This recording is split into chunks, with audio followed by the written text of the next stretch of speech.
Hoje não vou falar, vou ler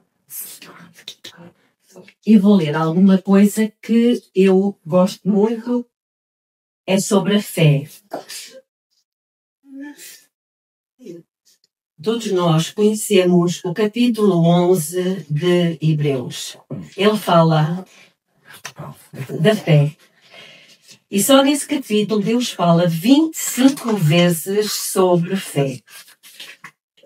Por esse capítulo desfilam homens, os nomes de homens e mulheres que, pela fé, conquistaram reinos, calaram a boca dos leões, escaparam ao fio da espada e venceram o impossível.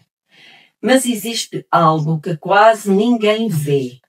Ao ler este texto, uma verdade que está ali contida em letras inspiradas e que foi esquecida, ignorada e deliberadamente silenciada pelos pregadores modernos.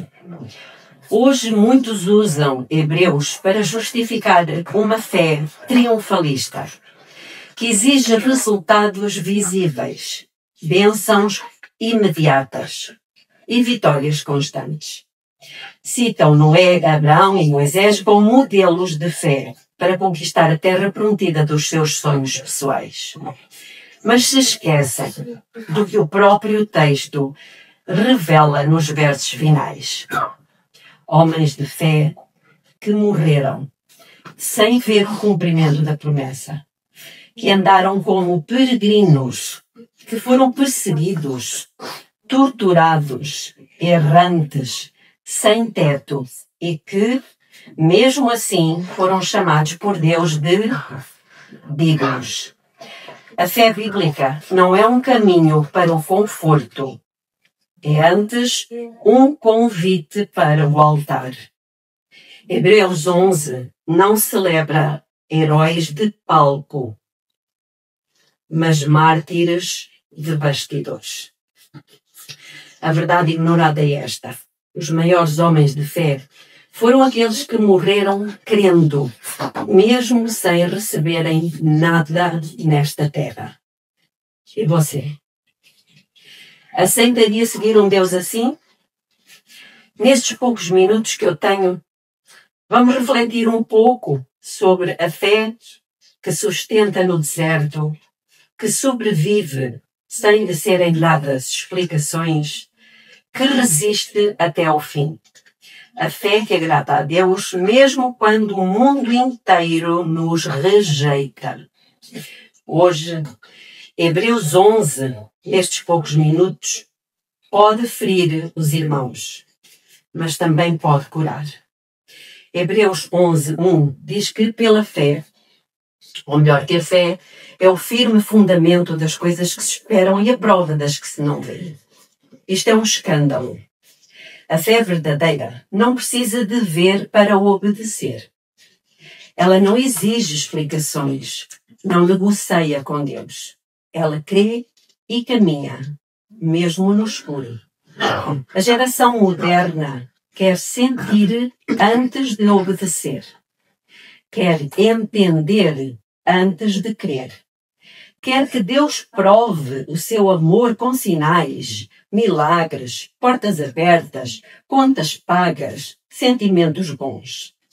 Mas Hebreus 11 não foi escrito para os que vivem de evidências. Foi escrito para os que vivem do invisível. Sem ter memória. Andou com Deus. Sem ter ninguém mais. Noé construiu uma arca sem nunca ter visto chuva.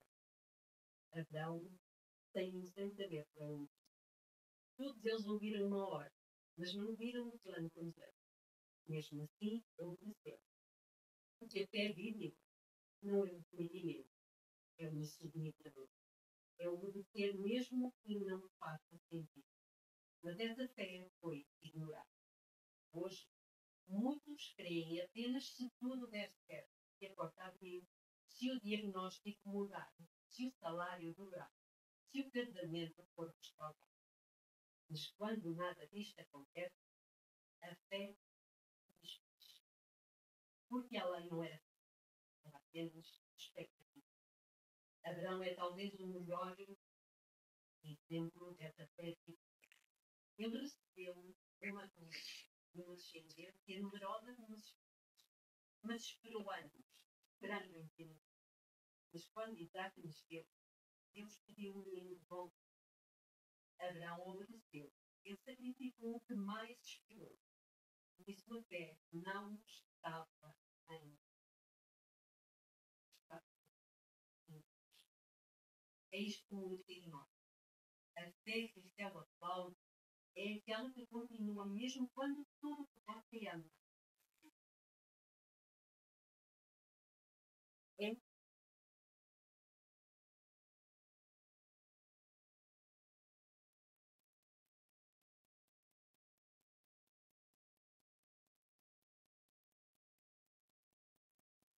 eternidade. Hebreus 11, se for lido superficialmente, parece um desfile de vitórias. Heróis que venceram reinos, praticaram a justiça, alcançaram promessas, fecharam a boca de leões, mas isso encanta o cristão moderno. Isso alimenta o ego espiritual de quem quer apenas conquistar.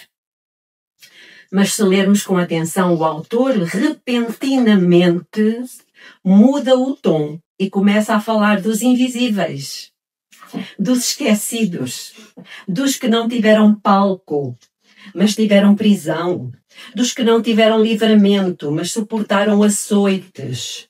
Outros, por sua fé, foram torturados, recusando libertação para alcançarem uma melhor ressurreição. Hebreus 11:35. É aqui que o capítulo se torna perigoso para os pregadores da fé moderna. Porque Hebreus 11 mostra dois caminhos, ambos de fé verdadeira. Uma conquista, a outra suporta. Uma fecha a boca dos leões, a outra é lançada no fogo, mas ambos são aprovados por Deus. E ambos são a fé verdadeira. Mas a Igreja moderna rejeita isto. Criámos uma teologia que aceita apenas a fé que vence, que cura, que prospera. Ignoramos a fé que sangra, que é perseguida, que permanece mesmo sem ver o resultado.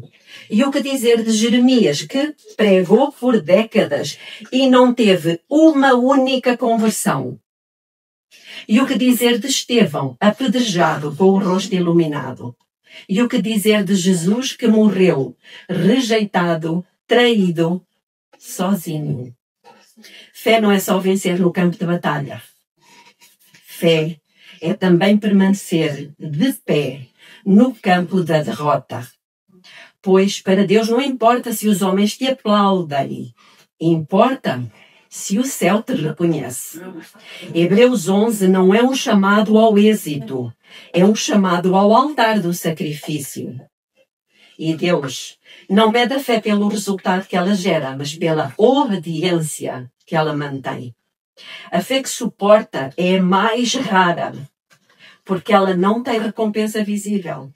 Ela é a fé do deserto, da caverna, da fornalha. É a fé que não precisa de explicação. A fé que continua mesmo quando Deus parece estar em silêncio. Quantos hoje suportariam tudo isto? Quantos hoje permaneceriam crendo, mesmo se a cura não vier, se o emprego não chegar, se a resposta demorar 10 anos? Quantos resistiriam com a fé de Paulo, que orou 3 vezes e ouviu? Não. Ou a fé de Ana, que orava chorando no templo, sem ouvir nada por meses. Ou a fé de João Batista, preso numa cela, sem entender porque que o Messias não o libertava. Teremos nós esta fé? Muitos hoje só têm a fé enquanto tudo vai bem. Mas basta uma demora, uma injustiça que nos fazem, uma oração não respondida e abandonam o altar. Mas os de Hebreus 11 sabiam que fé não é negociação, é entrega, é fidelidade até o fim. É crer que, mesmo sem o livramento, Deus continua sendo digno, mesmo sem o milagre. Ele continua sendo Deus. E sabem o que o texto diz sobre esses homens e mulheres que suportaram tudo isto? Dos quais o mundo não era digno. Hebreus 11, 38. O mundo os rejeitou, a história os apagou, mas o céu os aplaudiu. E o Espírito os registou para sempre como colunas da verdadeira fé. Então, se hoje você se sente derrotado, abandonado, invisível, se você está crendo no meio da dor, da espera, do silêncio, saiba que você está mais próximo desses heróis do que você imagina. Porque essa fé que suporta, que chora, que espera, é a fé que o céu reconhece como legítima.